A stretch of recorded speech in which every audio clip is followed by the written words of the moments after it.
Et bah voilà, ça prend forme. Salut tout le monde, on se retrouve pour l'épisode 6 sur la Golf. Donc bah comme tu as pu le voir, on a déjà installé le train roulant, donc on a reçu tout ce qu'il fallait pour finir de le monter. Donc là il est en place sur la caisse, c'est une très bonne chose, il n'y a plus que les systèmes de la tringlerie de boîte à remettre en fait dessus. Il faut qu'on le nettoie hein, parce qu'il n'y a pas besoin de le peindre, il est en bon état tout ça, donc on va juste le nettoyer pour pas qu'il soit plein de gras. Juste graisser ce qui a besoin d'être graissé, et puis comme ça on pourra remettre en fait le moteur dans la voiture. Bon le moteur tu le vois, il est juste là. Comme tu peux le constater, même d'ici, il est dans un état pitoyable, donc avant de le remonter bien entendu, je vais le nettoyer comme je disais dans l'épisode 5, donc je vais démonter quelques pièces. Ça va pas être un nettoyage en mode sablage, tout ça, ça va être vraiment du brossage. Je veux garder l'alu brut, je veux pas aller taper une restauration. De toute façon, le moteur, je refais pas de segmentation, quoi que ce soit dessus, donc je vais pas aller m'embarquer dans une full resto à 3000 € sur le moteur, c'est absolument pas le but. Et en plus, je suis en pleine réflexion certainement de peut-être faire un petit swap par l'avenir. Voilà, je dis bien peut-être, je suis pas encore décidé sur ce que je vais faire, mais je verrai bien. Donc je vais te faire un petit aperçu du moteur. Donc voilà, le moteur il est dans cet état là actuellement. Il a son kilométrage hein, mais ça va, ça pourrait être pire. Il y a beaucoup de corrosion en fait sur des pièces comme la pompe à injection, tout ça, mais c'est pas la mort non plus quoi. Donc je vais te passer les étapes de démontage hein, parce que bon on va pas non plus s'éterniser, sinon on va se retrouver avec 500 épisodes sur la voiture et c'est absolument pas le but. Pareil, on a réfléchi à un petit truc qu'on va faire en fait qu'on n'avait pas du tout prévu. Enfin plutôt qu'on n'avait pas pensé. En fait ici on va faire quelques petites modifs. Bon, il y a déjà plein de poussière dans la voiture mais on s'en fout. On va refaire quelques petites modifs en fait parce que décision prise de lui mettre un arceau en fait tout simplement dedans. Et quitte à lui mettre un arceau autant que ce soit utile hein, de toute façon. Donc on va faire en fait des ancrages juste là. Ça va être tout simplement des sabots en fait, des pieds de maintien pour mettre un arceau boulonnable. Et c'est pareil, au niveau des tourelles d'amortisseurs ici, on va voir certainement, on va retoucher tout ça, donc ça va refaire un petit peu de boulot de peinture pour refaire derrière, mais bon, on n'est plus à ça près de toute façon maintenant, vu les modifs qu'on a fait. Comme ça, on va faire des fixations et on va pouvoir reprendre en fait l'arceau principal, toute la boucle de l'arceau ici, et puis on va pouvoir passer la croix là-bas et bien la fixer. Au moins, ça va se maintenir bien du sol ici jusqu'aux tourelles et ça va permettre à la caisse d'être un peu plus rigide. C'est aussi une question d'esthétique et on va pas le cacher, hein, bien entendu. Donc voilà quoi pour le bref tour. Avant de vous montrer la suite des événements sur la Golf. Donc je sais pas ce que vous en pensez du compartiment moteur, mais moi je trouve ça carrément stylé en fait le noir avec le orange. À la base le orange c'était un peu un délire, je me disais tiens vas-y je vais mettre un peu de couleur histoire de triper, et au final je me rends compte que le gris, le noir et orange bah ça va super bien ensemble. Ça fait un effet un peu tuning des années 90 comme certains diront, et bah moi je kiffe plutôt pas mal en fait de retourner dans ce délire là de couleur un peu, parce que bon la caisse, il y en a qui vont dire qu'elle est fade. Donc ça fait la petite touche perso de couleur en plus. Donc voilà, bah on va continuer sur ça. Là, je dois aller chercher les pièces chez Hydro Concept au moment où je fais cette vidéo, et elles vont arriver, elles vont être peintes. Ça c'est pareil, je vais passer les étapes de la peinture parce qu'on s'en bat les couilles un peu en fait. Et puis comme ça, je vais surtout faire du remontage principalement dans les épisodes qui vont venir. Il y a des petites surprises qui vont arriver aussi au niveau de l'arrière. On a prévu de lui faire un petit pare-buffle parce qu'il y en a un pour l'avant du coup qu'on va remodifier, et puis on va en faire un à l'arrière, sinon ça va pas être équilibré visuellement déjà. Bon, donc j'ai récupéré les pièces de chez Alan qui étaient parties au sablage que vous aviez vu du coup dans l'épisode précédent. Donc voilà, tout a été sablé. Je vais pouvoir procéder maintenant à la mise en après de tout ça et puis leur faire la finition. Donc là en fait, je vais vous montrer ça vite fait. Hop. Donc voilà, toutes les pièces sont bien sablées. Donc c'est vraiment du super taf, il n'y a vraiment rien qui a été oublié. Pour ce qui est des pièces, en fait, je vais faire le train arrière, lui, il va être... tout ici va être apprêté de toute façon. Le train arrière, lui, il va être apprêté et passé à la Warrior. La traverse moteur, toutes les pièces, en fait, par contre, qui ne se voient pas, entre guillemets, elles vont être apprêtées et peintes avec un simple noir standard. Et ensuite, voilà, toute la tête de hibou, comme s'il y a une partie qu'on voit, tout ça, quand on ouvre le capot, je veux quand même que ce soit texturé comme le compartiment moteur. Donc elle sera passée à la Warrior. Le crochet d'attelage, lui, va être passé aussi à la Warrior noire. Et puis voilà, quoi, tout le reste, ça va être fait avec du noir standard. Si les fixations de train arrière aussi, je vais les faire en Warrior parce que bon, ça c'est quand même le dessous de caisse, on peut le voir. Donc bah voilà, hein, j'ai apprêté tout ça rapidement avant que ça ne rouille. Je sais pas si vous voyez d'ailleurs, mais il y a une différence de teinte entre le train arrière Et le crochet d'attelage, alors qu'il vient juste d'être sablé, le crochet d'attelage, on a déjà, entre guillemets, une teinte de rouille qui est en train de se refaire à la surface, donc va pas falloir traîner du tout là. Donc là, je vais zapper les étapes de peinture et tout, parce que sinon ça va être beaucoup trop long, puis de toute façon vous savez déjà plus ou moins comment ça se passe hein, maintenant. Donc vous allez voir les pièces en fait tout simplement quand elles vont être remontées. Comme ça on va pouvoir remonter tout ça. Là je suis en train aussi de m'occuper du moteur, donc le moteur je l'ai entièrement décapé, je l'ai nettoyé à fond avec tous les produits possibles et imaginables. Donc il est démonté ici, et vous allez le voir après de toute façon quand il va être remonté, prêt à remettre dans la voiture. Donc voilà, ça avance plutôt pas mal. Et puis en fait quand toutes les pièces que je viens de récupérer de sablage vont être peintes, ça va vraiment se débloquer et ça va avancer vraiment d'un seul coup au niveau du remontage. Et puis on va pouvoir commencer à vraiment voir la gueule que ça donne au final. Allez, c'est parti, on va continuer là-dessus. Bon, on a fait un petit saut dans le temps. Donc voilà les pièces que je viens de te présenter. Tout simplement, c'est bon, elles sont passées donc au traitement. Donc il y a eu un après-phosphatant en fait de fait partout dessus. Et puis donc là par exemple sur les ferrures on a posé un noir mat tout simplement. Ici pareil. Et en fait toutes les pièces qui sont ici donc on a la tête de hibou, le train arrière, le support qui est là, le support de radiateur, crochet d'attelage et barre de support moteur avant. Ça a été passé à la Warrior en fait. Comme c'est des pièces qui peuvent se voir, et je voulais que ça reste dans le grain du reste en fait. Donc voilà ce que ça donne. Faire un petit plan dessus. Voilà, au niveau du train arrière pareil. Donc ça fait quand même vachement bien fini je trouve. Et puis comme ça on va pouvoir monter ça. En plus ça c'est des pièces qui prennent quand même pas mal plein la gueule hein. Ça prend pas mal d'impact en roulant, ça le train arrière. Les barres avant c'est pareil. Donc voilà hein, toutes ces pièces là, ça c'est pareil. Si on a à bricoler sur le moteur, bien généralement on fout ces douilles ici, les écrous et tout. Donc ça en prend plein la gueule. Donc je voulais que ce soit quand même assez solide. Donc voilà hein, au moins... Là, on est reparti sur des pièces vraiment bien traitées, nickel, que ça va faire un remontage bien propre. Je vais commencer par le train arrière, en fait, je vais remonter les cylindres blocs, tout ça dedans, et je vais le remettre sur la caisse, parce que c'est ce qui prend plus ou moins le plus de place quand c'est démonté. Et puis ça me permettra aussi de remettre la caisse sur ses roues arrière, donc on va attaquer ça tout de suite. Donc là, tu te doutes bien que lors de la peinture, il y a de la peinture qui allait se mettre dans les portées des cylindres blocs. Ça, c'est quand même des pièces qui doivent être un minimum ajustées. Je vais passer un léger coup de papier de verre dedans, en fait, pour enlever l'épaisseur de peinture. Bon, après, j'ai fait gaffe quand j'ai peint non plus de pas aller en mettre une épaisseur dedans. Hein. Je vais juste passer un coup pour nettoyer ça propre. Hop, là, pareil. Et ici, bien entendu, c'est pareil, tu vois, j'ai fait attention de pas mettre de peinture sur les portées. Bon, bien entendu, il y en a quand même qui y allaient. Et comme c'est une portée, il faut surtout pas avoir d'épaisseur. Donc là, je vais carrément poncer en fait tout le produit qu'il y a en fait pour revenir sur l'acier. Ça, ce sera à nu parce que les portées, faut vraiment pas qu'il y ait d'épaisseur entre deux. Ça risque de faire des jeux. Ça peut après par la suite en s'écrasant tout ça finir par se desserrer. Donc vaut mieux éviter d'avoir de la peinture ou quoi que ce soit entre deux. Donc je vais remonter ça tranquillement et puis on va remettre ça sur la caisse tranquille. Et puis voilà.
Donc voilà, j'ai rassemblé toutes les pièces pour commencer le remontage des trains.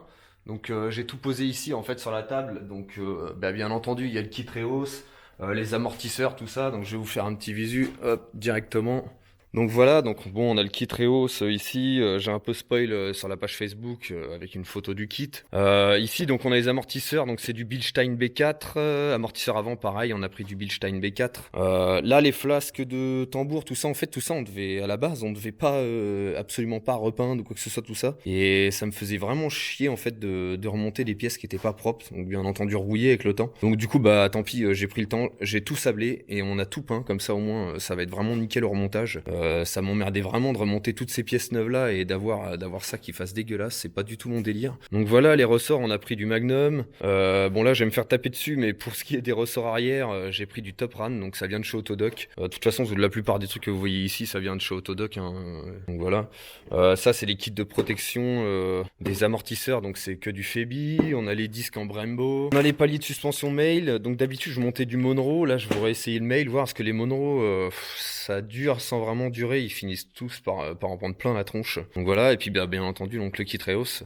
Donc voilà, on a fait le tour d'à peu près tout ce qu'il va y avoir de remonté. On a les paliers bien sûr. De toute façon, tous les trains, on a voulu mettre tout en neuf, hein. Donc on veut vraiment repartir vu le niveau qu'on a fait sur la voiture de entre guillemets de restauration, de remontage, tout ça. Je me voyais mal remonter de la vieille pièce. Donc au moins là, je vais être tranquille pendant un moment et j'ai envie de pas y revenir, quoi. Donc c'est pareil, pendant que j'y suis en fait, pendant que je fais la vidéo, je reçois beaucoup de questions concernant les kits en fait au niveau de l'effort sur les cardans.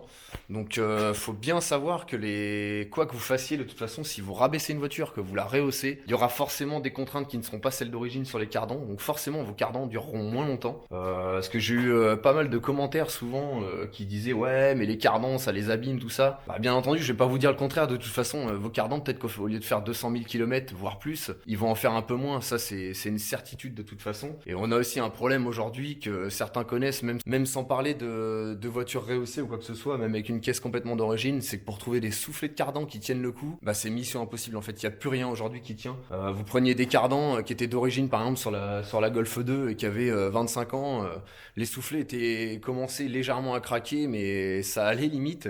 Et aujourd'hui, vous achetez des soufflets de cardan, bah c'est simple, vous faites 10 000 bornes, les soufflets ils sont éclatés. Et moi j'ai eu le cas sur des caisses d'origine. Donc bon, voilà, quoi penser, on sait pas trop quoi. Donc moi je sais que je roule avec le kit.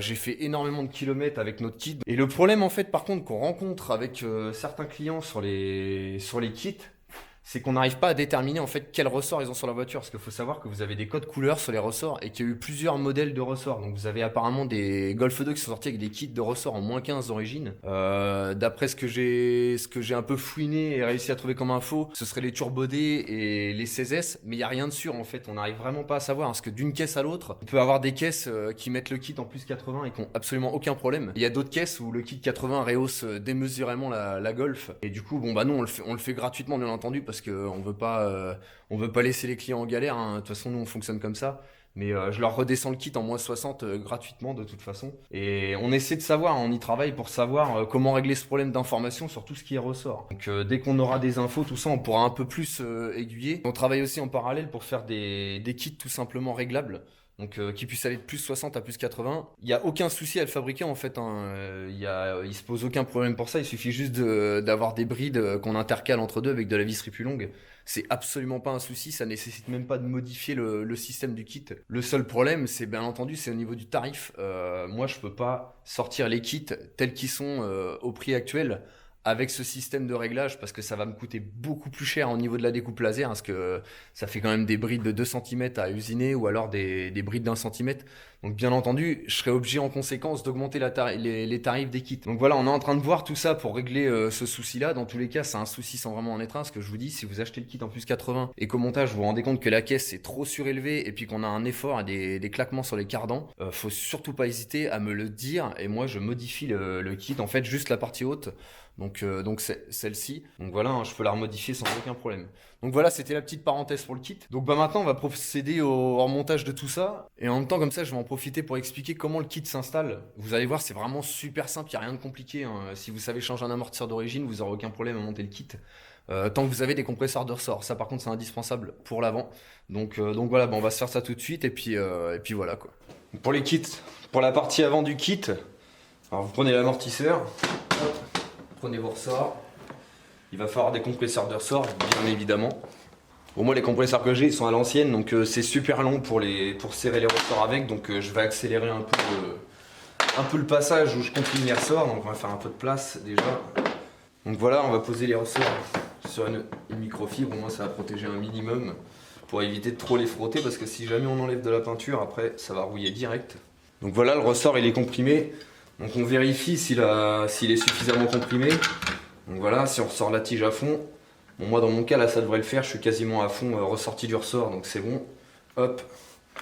Ensuite on met les kits de protection. Donc Donc bah moi j'avais pris du Febi, hein. Après il y a un tas de marques, je sais pas ce qu'il y a de mieux, donc hop, on met ça. Donc là pareil, je vais pas me déchirer, hein. Je vais mettre un peu de WD. Hop. Donc voilà, j'ai coupé au montage, mais j'ai bien dû mettre 10 minutes à réussir à rentrer cette saloperie. Donc bon, maintenant c'est en place, donc c'est le principal. On va tirer la tige à fond. Hop. De toute façon, ça va se mettre en place tout seul. Hop. On met le ressort. On ressort bien la tige. Ensuite, il faut prendre cette pièce-là. Donc, je vais changer un peu l'angle de vue. Donc ensuite, on prend cette pièce-là du kit. Donc c'est la bride supérieure. C'est le même fonctionnement comme si c'était d'origine en fait. Donc il y a un petit ergot en fait sur la coupelle. En fait, il faut bien caler la queue du ressort dedans. On engage au moins la vis. Enfin l'écrou du moins. Voilà, une fois que l'écrou il est engagé dessus, on le serre au maximum qu'on peut en fait à la main. Déjà au moins ça va retenir le ressort. Maintenant on va pouvoir desserrer les compresseurs de ressort et finir le serrage en fait par le haut. Donc une fois que le ressort il est mis en place et qu'on a prévissé la coupelle, il faudra une clé à pipe de 22 débouchée pour pouvoir passer une BTR de 7 dedans. Donc, hop, on fait comme ça. Alors là par exemple c'est d'origine donc c'est du 7, mais des fois par exemple j'avais des amortisseurs Koni avant et c'était du 6, donc ça va dépendre en fait des amortisseurs. Donc on fait le serrage comme si c'était d'origine en fait tout simplement. Hop. On ramène en fait la coupelle en butée en fait sur l'épaulement de la tige. Et une fois que c'est serré à fond, le ressort sera suffisamment comprimé et puis on pourra mettre la partie haute du kit. Donc voilà, j'ai fini le serrage. Donc ça sert à rien de serrer comme un malade. De toute façon, ces filetages là, il faut pas serrer trop fort. Surtout que là on a un écrou nil stop, donc il risque pas de se desserrer tout seul. Donc une fois que c'est en place, bon bah voilà, l'ensemble se guide bien. Et vous remarquerez quand vous allez recevoir le kit, c'est pareil, on a eu la question. Vous allez voir que cette coupelle là en fait par rapport à celle-ci, elle est complètement de travers. On se rend peut-être mieux compte sur la vidéo. Alors on s'en rend bien compte. Et faut pas s'inquiéter, c'est tout à fait normal en fait. Nous, quand on les fabrique, on les décale justement pour rattraper l'assise du ressort, parce que d'origine en fait le ressort, il s'assoit sur la coupelle mais vraiment de travers. Donc en fait si on faisait ça plat, si on faisait ça sur un plan bien plat, et ça forcerait en fait au niveau des paliers, ça les mettrait en biais et c'est pas bon du tout quoi. Maintenant que ça c'est monté, on va monter la partie haute. Donc la partie haute, c'est très simple. Hop, il suffit de prendre les vis de 8 par 20 qui sont fournies avec les écrous nil stop. Et puis les visser tout simplement pour maintenir en fait les deux coupelles entre elles. Et puis là au final on se retrouve bien avec le mécanisme d'origine, donc il n'y aura plus qu'à visser comme à l'origine et voilà, les amortisseurs avant seront montés. Ce qui peut être utile, vu que l'amortisseur est bien entendu rallongé quand vous allez l'enfiler sur la voiture, il faut soit baisser le berceau légèrement pour gagner un peu la place parce qu'on n'a pas forcément trop de jeu pour le passer. Ou alors, moi j'ai un client récemment qui a fait ça, en fait il s'est pas embêté et en fait il a tout simplement compressé le ressort avec un compresseur de ressort mieux que le mien bien entendu, qui se visse par le bas et qui est plus écarté, et ça lui a permis de facilement rentrer son amortisseur. Donc après c'est à vous de voir comment vous voulez faire la chose. Donc voilà, on va monter ça avec la visserie, et c'est pareil au niveau des écrous qui se retrouvent ici là, donc c'est un écrou de 14. Surtout prenez bien les écrous qui sont fournis dans le kit, donc ceux-là. Parce que c'est du filetage fin, donc du filetage à patte 150. Et si jamais vous prenez un autre écrou et vous cherchez à forcer, vous allez tout simplement soit défoncer l'amortisseur ou soit défoncer la vis du kit. Et c'est pas le but du tout, donc c'est des écrous spécifiques. Donc moi j'en fournis 4 dans le kit, donc il y en a un au cas où vous aviez vos anciens d'amortisseurs. Vous pouvez en mettre un neuf, parce que moi je remets toujours des neufs à chaque démontage, je sais pas pour lequel ça coûte. Et puis voilà, au moins on repart sur quelque chose de propre. Donc là on va monter ça et puis ça va être bon pour l'amortisseur avant. Bon, donc voilà comment ça se présente une fois que l'amortisseur est entièrement monté avec le kit. Donc voilà l'ensemble, et puis après ça se monte exactement comme si c'était d'origine. Donc on va pouvoir faire ça. Je vais pas filmer pour les amortisseurs arrière parce que voilà, vous savez comment ça se monte également. Il n'y a pas de modif à faire au niveau de l'arrière pour mettre le kit. Donc on va remonter tout ça, et puis comme ça je vais pouvoir au moins remettre la caisse sur des roues et pouvoir la déplacer au besoin, parce que là elle me prend grave de la place dans l'atelier. Et puis voilà, déjà on va être bien, et puis quand on aura mis le moteur et tout dedans, on pourra peut-être s'amuser un peu avec la voiture. Donc allez. Donc pour l'installation du kit arrière, c'est super simple hein, de toute façon. Il n'y a pas plus simple, il suffit juste de prendre la visserie fournie donc dans le kit, donc celle-ci, prenez la cale. Vous la mettez ici, comme si c'était limite d'origine en fait. Hop, on relève le train arrière, hop, on le cale. Pour moi dans mon cas c'est plus facile là, parce que tout est démonté, donc c'est sûr. Voilà, il suffit juste après à l'intérieur d'aller remettre l'écrou et puis c'est bon. Le kit sera monté en fait. Donc voilà, on met la cale comme ça, ensuite il suffit de redescendre, on remet l'amortisseur comme si ça se fixait comme d'origine dedans, et puis voilà, au niveau du train arrière c'est fini, c'est aussi simple que ça.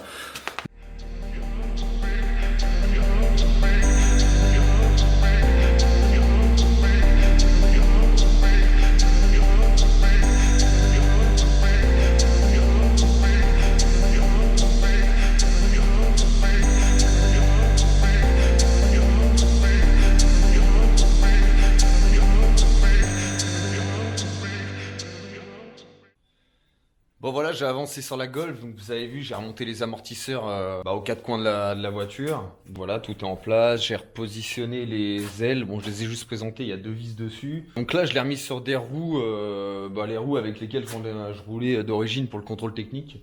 Donc bon, c'est des roues qui sont mortes de toute façon, mais voilà quoi, c'est histoire de pouvoir la déplacer dans l'atelier, je vais faire un petit visu. Donc voilà les magnifiques roues. Heureusement c'est pas celles-là qui vont rester parce que là c'est vraiment ridicule là. Avec les ailes remontées déjà on arrive mieux à se rendre compte de ce que ça va donner. Ça va rendre plutôt bien. Donc on va faire une petite vue aussi sur le train avant. Parce que ça c'est vraiment le truc que je kiffe vraiment bien. Plus je le regarde, plus je le kiffe ce train avant. Bon, tant qu'on y est, on s'est fait un petit plaisir sur la Golf.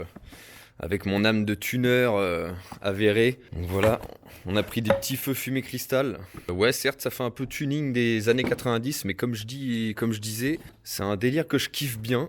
Donc j'en ai marre un peu de voir tout le temps la même chose sur toutes les mêmes caisses. Donc là, on va avoir un peu de tape à l'œil. Ça va justement ressortir un peu avec le gris. Je pense que ça devrait rendre pas mal. On va se monter ça, là, on va les mettre en place tout de suite. Ça évitera qu'ils soient en train de traîner dans le carton. Et puis j'ai envie de voir ce que ça donne, quoi. Donc on va installer ça tout de suite. J'ai pas perdu de temps, les feux sont en place. Donc je suis vraiment, vraiment content du rendu. C'est pour des feux à ce prix-là, c'est vraiment pas mal. C'est des feux que j'ai acheté 45 balles. Hein, j'ai envie de dire, j'avais pas 250 balles à mettre dans des feux d'édition One ou de trucs comme ça, enfin d'édition. Puis de toute façon, pour ce que c'est en faire, il y a de fortes chances que je les éclate en plus les feux. Donc des feux à ce prix-là, ça suffira bien de toute façon. Et puis personnellement, je suis vraiment content de ce que ça donne. Ça la modernise un peu la caisse. Le fait que les glaces soient bien lisses et brillantes. Donc on verra le temps que ça tient. Hein, et puis si ça s'est vieilli mal, au pire, c'est 45 balles les deux. Donc bon. J'en ai un peu rien à foutre. Donc voilà pour les feux. Ensuite, je vais continuer tout ce qui est remontage. Bon là, j'ai encore tous les plastiques à faire. On a les oiseaux qui sont bien amusés là sur les plastiques. Donc j'ai tout ça à remettre en peinture. Et puis voilà quoi. Quand ça va être remonté, ça va vraiment donner une gueule à la caisse. La magie d'Hollywood fait qu'il s'est passé quelques jours par rapport à ce que tu viens juste de voir. Et du coup, j'ai fait la peinture des plastiques de la caisse donc pour pouvoir les remonter. Donc je vais te montrer ça tout de suite. Donc voilà, les plastiques ont entièrement été refaits. Donc il reste quelques petits défauts. Parce qu'en fait, je voulais pas changer les pare-chocs. Je voulais garder vraiment les pare-chocs d'origine. Parce qu'au moins, ceux-là, ils ont le mérite de pas éclater quand ils prennent un moustique. Ils sont bien souples. Et puis, même si j'avais, tu vois, comme là, par exemple, sur le pare-choc avant, tu vois, on avait un pincement qui s'était fait sur le plastique. On a des petits accros, tu vois, par exemple, comme ici. Là, on peut en voir un aussi, tu vois. Tout ça, je les ai atténués au ponçage, en fait. Et je les ai quand même gardés d'origine sans mettre de mastic. Parce que le problème, c'est qu'on a beau mettre des mastiques plastiques. J'ai remarqué qu'avec le temps, ça arrivait toujours à finir par travailler. Et puis, ça faisait pas forcément très propre parce que là, ça soulève la peinture que tu remets par-dessus. Pour le peu de défauts qu'il y avait, j'ai préféré laisser ça comme c'était. Et puis, juste faire mon traitement derrière, donc tout le texturé. On a un beau grain, je trouve. Ça semblerait limite d'origine, en fait, Donc voilà, je vais pouvoir remonter tout ça. Et puis ensuite, ce sera partie moteur pour remettre le moteur dedans. Parce que là, on a besoin de la faire rouler rapidement. Donc là, j'ai remonté les plastiques. Et puis ce sera déjà un très bon point quand les plastiques vont être mis en place. J'ai aussi les vitrages à remonter sur la bagnole. D'ailleurs, je pense que je vais bien m'amuser avec les vitrages. Autant le pare-brise, je sais que ça va relativement bien, mais la lunette arrière, quand on est tout seul, c'est vraiment galère. Je le sais, je l'ai déjà fait et je me suis vraiment fait chier. Donc je vais attaquer ça tout de suite, quoi.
j'ai avancé un peu sur la caisse, donc j'ai remonté pas mal de choses là. J'ai remonté le pare-choc arrière, on a remis en place la vitre aussi à l'arrière. Étonnamment, j'ai cru qu'on allait se faire chier et en fait on s'est mis à deux et ça a été, on a pris 2 minutes à la remonter. C'est vraiment nickel. Donc là j'ai remonté pas mal de trucs, ouais, donc j'ai remis les gouttières aussi également. Alors les gouttières que j'ai celle-ci qui est en bon état. Voilà, le joint il est quand même plutôt propre, je sais pas si on va voir là.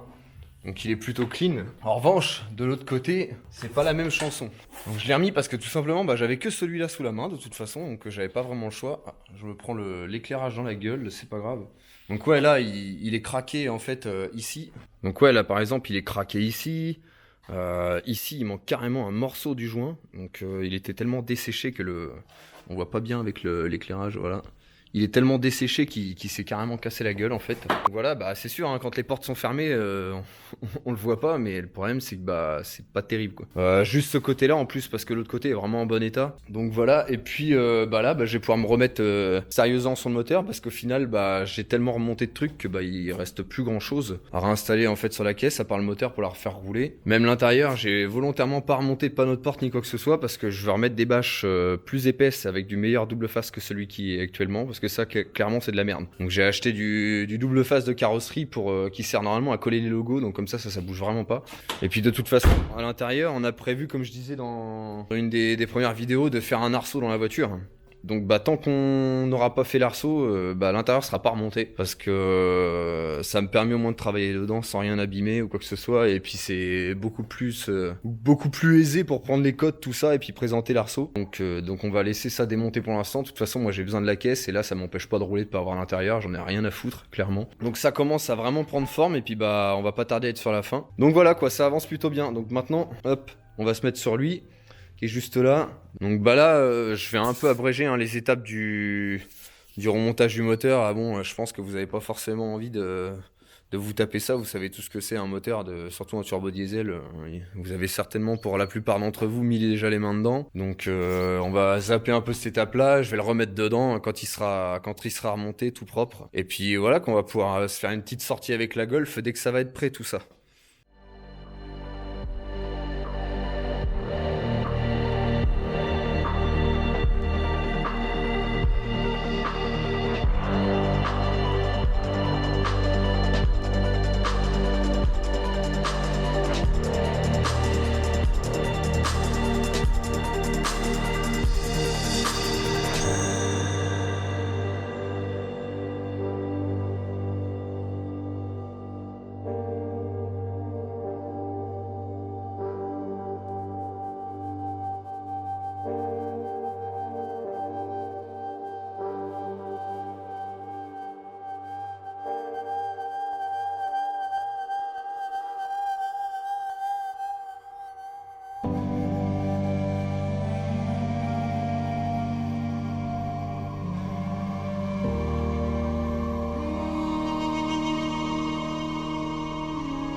Bon, ça a bien avancé, donc du coup j'ai remis le moteur en place. Vous avez pas vu en fait le moteur de ce que j'ai refait dessus, tout ça, donc il n'y a pas eu grand chose en fait de refait dessus. J'ai tout simplement sablé quelques pièces quand même. En fait je voulais le remonter tel qu'il était, mais ça me faisait chier de sabler un truc tout rouillé. Donc ouais, j'ai sablé quelques pièces quand même. On a décapé un peu le bloc moteur, on a passé un coup de peinture Restom dessus. J'ai nettoyé la boîte à fond. Comme je disais, j'ai pas fait de peinture sur la boîte ou quoi que ce soit parce que ça tient jamais correctement. Surtout pour un daily, je veux dire, c'est absolument pas un chocard. Ça tient jamais correctement, donc du coup j'ai laissé l'alu brut bien décapé. Le moteur il est remis en place. Donc voilà, le moteur est remis dans son corps entre guillemets, et puis on va remonter tout ce qui est tous les accessoires et compagnie. Bon, là tu vois bien que le culbuteur est complètement rouillé. Il n'y a pas de danger à se faire. Il y en a un autre qui attend avec un petit custom dessus. Voilà l'avancée des choses pour ce soir. Il reste plus grand chose, hein. Le moteur c'est quand même vite installé, hein. Je sais même pas si ça m'a pris 5 minutes de le remettre dans la voiture. Faut dire que c'est tellement simple sur cette voiture que même tout seul ça se fait assez facilement. Donc là je vais pouvoir remonter tous les accessoires, la face avant, tout ça, et puis dès que ça va être prêt, on va mettre le coup de clé. Et pour l'anecdote, ceux qui ont un peu suivi, j'ai mis quelques posts en fait sur Facebook Il n'y a pas de pompe à huile actuellement dans le moteur parce qu'en fait, j'avais cassé cette pièce au démontage du moteur, la pompe à vide. Et donc, j'en recherchais une autre. Et d'ailleurs, je remercie Stéphane qui m'a dépanné de la pompe à vide qui est actuellement dessus. C'est vraiment super cool de sa part parce que j'étais bien dans la merde à cause de cette histoire-là. Et ouais, donc la pompe à vide, en fait, il s'est avéré que quand je l'ai démontée pour la changer, et ben, j'ai tout simplement vu l'état du méplat de la pompe à huile qui était explosé, mais vraiment explosé. Parce qu'il faut savoir que ce bloc, il a énormément de kilomètres. Il doit avoir un peu plus de 600 000 kilomètres. Donc voilà, on va pas lui reprocher non plus. Mais ouais, le méplat de la pompe à huile, il était de l'axe de pompe à huile, je veux dire, hein, il était complètement éclaté. Donc là, on a commandé une nouvelle pompe à huile. Elle devrait arriver. Donc on n'a pas perdu de temps. On a mis le moteur quand même dans la caisse. Et de toute façon, le carter, il y a que quelques vis qui le tiennent en bas. Donc quand la pompe à huile arrive, hop, j'enlève les vis, je remets la pompe vite fait, voilà. Donc bah voilà, ça va être la fin pour l'épisode 6 déjà. On a déjà fait 6 épisodes sur la Golf. Donc voilà, ça me prend quand même pas mal de temps de faire les vidéos, tout ça. Et le problème, c'est que j'ai quand même du taf à côté. Donc je peux pas bosser tous les jours en fait sur la Golf. Je bosse principalement le soir. Là par exemple, vous voyez, il est 20h30. Et puis pour une fois limite j'arrête pas trop tard donc j'essaie de prendre le maximum de temps possible dès que j'en ai donc c'est pour ça que ça avance pas forcément super vite. On pourrait penser que ça avance pas vite mais malheureusement c'est le temps qui manque souvent donc voilà, mais là on arrive quand même sur la fin et elle est très bientôt sur route donc de toute façon vous verrez il y aura d'autres vidéos hein, concernant le pare-buffle. Il sera pas sur la vidéo de la caisse finie mais il y aura quelques modifications qui vont y être apportées pour ceux qui avaient déjà vu l'ancienne version du pare-buffle. À l'intérieur, on aura le montage de l'arceau. Donc tout ça, je ferai des petites vidéos dédiées en fait pour ces montages-là. Et puis comme ça, je pense que ce sera bien cool. Donc voilà. Surtout si les vidéos elles vous plaisent, n'hésitez pas à lâcher un pouce bleu. Et puis abonnez-vous à la chaîne si vous voulez voir la suite et les prochaines vidéos. Donc voilà. Allez, je vous dis à plus. Ciao.